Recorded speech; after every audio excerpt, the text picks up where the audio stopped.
Today's video we're going to cover some settings and preferences that are really important to know about in this software, Adobe Animate CC, and can really make your workflow much easier, more efficient, and it can also save you a lot of headaches with recovering files in case your software crashes and you forgot to save. So let's go ahead and touch base with the auto save right away. So going into your main command bar up here, we're going to go to the Edit, and we're going to go to Preferences.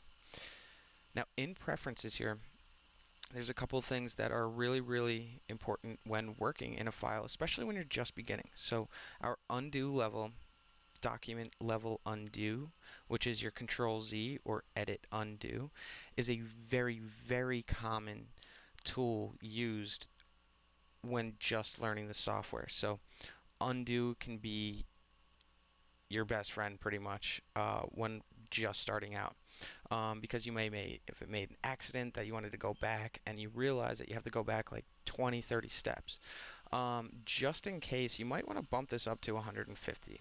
If any higher, it's really going to start affecting your RAM, which is your random access memory in your computer, which will cause some lag. And you want to go ahead and, I would say no more than 200, but you could bump this up a little bit if you'd like to approximately, I would say, about 150. Now, the other thing to really pay attention to is auto recovery. Now, you can turn this off, but I don't think you want to do that just yet.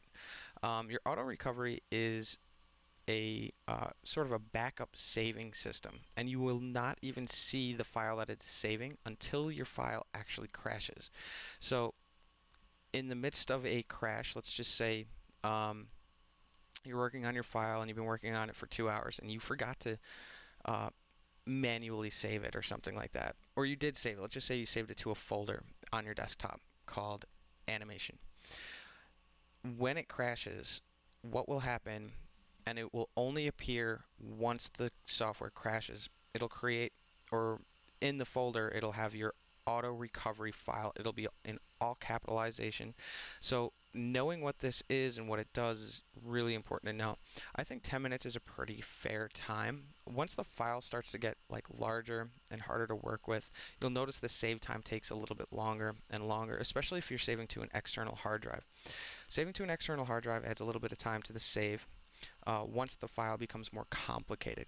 But for now, I would keep it about 10 minutes.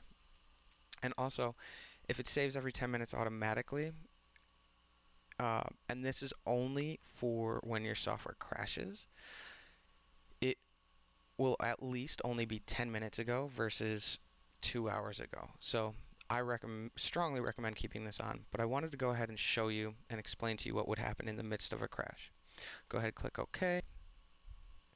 Once you adjust these settings, if you wanted to bring this up to 150, or I'd bring this up to like 10, or maybe even 5 minutes, 15, I mean at most, but by default it's a pretty good time, and click OK. Now, a couple other things we can touch base on is the command bar up here. We have a number of different default workspaces. We have an animator preset. Essentials is the default preset, and then we can always go ahead and create a new custom one. So let's just say I wanted to add a few extra things in here. So one of the really cool features is, let's just say, the brush library. And here we go. So my brush library just appeared. I'm going to go ahead and just dock this right in this sequence. And let's just say I wanted to adjust my UI here so that I have my library now at the bottom of this bar, and then I have my properties at the top. This way I don't have to switch between tabs, and I can always access both menus at the same time. Maybe another thing I want to include is, let's say, my scenes. And let's say I want to dock this over here. And now I've just created sort of my own custom workspace. Now let's just say I wanted to go ahead and let's just say fit in window, and here's my default workspace that I really feel comfortable with. This is just as an example. I could go ahead here do new workspace, and go ahead and call this, let's just say custom workspace, and click OK.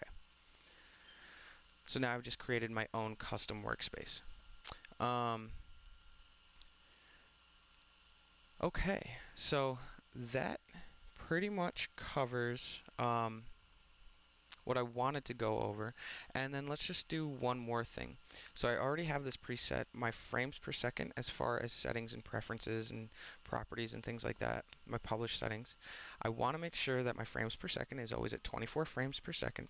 And then I also want to make sure my aspect ratio is a 1280 by 720 px, which is a 16 by 9 aspect ratio. So